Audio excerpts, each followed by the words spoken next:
Today, we're diving into the story of a group of guys and gals who head to a cozy cabin in the woods for a fun weekend. But just as they start to unwind, they spot something glowing falling from the sky. And trust me, this is where things get messy.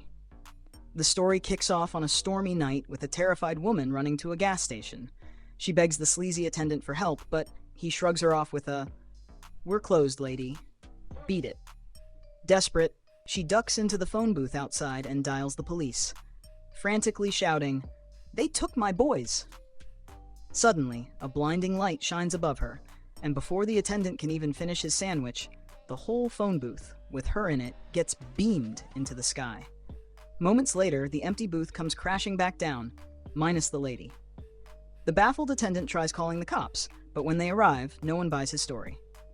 Meanwhile, the police chief finds the woman's ID near the booth and looks to the skies, probably thinking, "Not this alien nonsense again." Cut to the town, where we meet April, a gorgeous girl, and her boyfriend Kyle, who are packing up for their weekend at April's family cabin. Just as they're about to leave, Kyle casually drops the bomb. "Oh, by the way, I invited 3 of my friends." Smooth move, Kyle. They hit the road, and somewhere along the way, one of Kyle's friends, Sid, thinks it's a great idea to launch a firecracker into the air. Enter Sheriff Murphy, who pulls them over and warns them about staying safe in the woods. Meanwhile, back in town, a farmer reports that one of his animals was killed by something. The bite marks are weirdly precise, but no one knows what kind of creature could have done it. The group finally arrives at the cabin and wastes no time partying. Later, April and another girl, May, take their dog for a walk in the woods. The dog bolts into private property marked with a "No Trespassing" sign.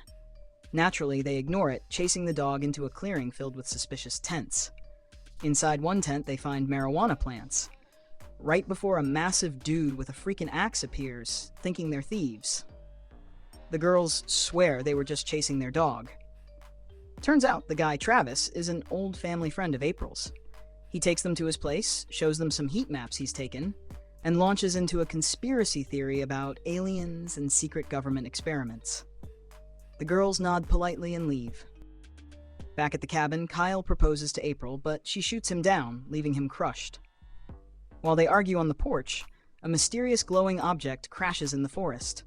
Sid captures it on video, and the group heads out to investigate, assuming it's a downed plane. Nope, it's a UFO. They spot weird footprints near the ship and rush back to the cabin, scared out of their minds. Rain starts pouring, and the power goes out. April insists it's just the weather and suggests they check the fuse box in the basement. While they're downstairs, creepy noises start echoing from above. Their dog begins barking like crazy, and they hear something moving inside the cabin. April grabs a gun her dad kept hidden, and she and Kyle cautiously head upstairs. A flash of lightning reveals an alien standing behind April. Kyle yells, and April instinctively shoots, but the alien vanishes. They run outside, only to find the alien, now injured, floating in the pool and slowly sinking. Shaken, the group decides it's time to get the hell out of there before things get even weirder. The group rushes to inform the police, and after a little while, they head out. On their way, they notice a tree that's fallen across the road, apparently struck by lightning. But when they examine it closer, they realize the cut is too precise for a lightning strike. Suddenly, Sid realizes that the rain stopped at some point, which is odd. Just then, they all notice a bright red light above them. Looking up, they see a massive UFO hovering overhead. They panic and jump into their car to get away, but of course, the car's electrical system fails. Out of nowhere, Lexi, one of the girls, steps out of the car on her own, despite everyone yelling at her to get back in. And then, in true alien abduction style, the UFO sucks her up like a vacuum cleaner.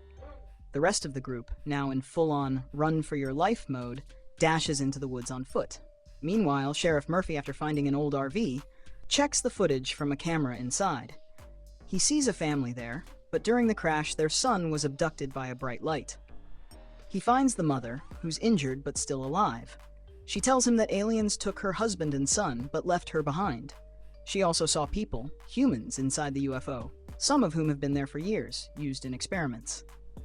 Back with the kids, they make it to Travis's place and show him the footage, explaining the whole alien ordeal.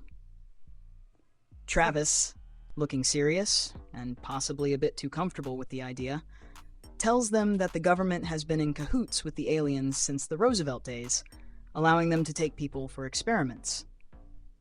Oh, and now that April killed one of the aliens, they'll definitely be coming for them. Just as he says this, a blip appears on the radar, and Travis urgently tells the kids to leave. They barely escape, but when Travis tries to fight off one of the aliens, things go south. He thinks he's killed it, but it turns around and kills him instead. The kids return to the cabin, barricade themselves in, and start preparing for an alien showdown. Just when they think the aliens are outside, they shoot at the door, only to find out it's actually Sheriff Murphy and his partner, who arrests Sid for his earlier shooting incident. The kids tell Murphy everything, and they head out to show him the alien's body, only to find it's vanished. They hear strange noises coming from the barn, so Murphy sends the kids in while he checks it out. Inside, Murphy discovers the dismembered body of the kid's dog. But just as he sees an alien trying to escape, he rushes to his car and tells his partner they were right. His partner laughs, claiming that Murphy has been traumatized since his girlfriend disappeared years ago, and that's why he believes in aliens. But surprise! The alien appears and uses mind control to make Murphy kill his own partner before zapping him out of existence. After that, April comes to find Sid, and they have a brief battle with aliens, but eventually, Sid has to make a run for it, leaving the group to protect themselves. Kyle and the girls barricade themselves in the basement, with Kyle holding the fort and telling the others to hide behind a bookshelf. Meanwhile, Sid is in the woods, shooting at shadows and getting attacked by an alien. Back in the cabin, things escalate when Kyle is captured by an alien. In a desperate move, Kyle swallows some pills, trying to avoid being taken. April finds his engagement ring and uses it to lure the aliens, setting off some fireworks to signal them, but it's too late, they've already left. April, now completely discouraged, thinks she's lost Kyle forever, but suddenly the UFO reappears and pulls her up. Hours later, she wakes up inside a gooey cocoon. She manages to break out and sees a bunch of bodies in a hallway. Looking through a hatch, she realizes they've been transported to an alien city. Sid, waking up in a different room, is confronted by a strange robot that injects him with an exploratory worm through his belly button. Don't ask how that works. And then proceeds to probe him in a rather uncomfortable manner, resulting in his death. April, finding Kyle in another cocoon, begins reviving him, but just as he wakes up, the aliens show up and zap them back to the forest. They eventually regain consciousness and share a passionate kiss, only to encounter a group of soldiers. But the soldiers, looking totally unimpressed, shoot them both dead. Just before they die, April manages to slip Kyle's ring on her finger. The soldiers toss their bodies into a pit and burn them. In the final moments, we see a politician ordering the soldiers to destroy all evidence of the aliens' existence. Because, as Travis said, the government made a deal with the aliens long ago to keep the whole thing under wraps. And that, folks, is the end of this alien-filled adventure. Hope you enjoyed it. Don't forget to like, subscribe, and drop a comment below. Thanks.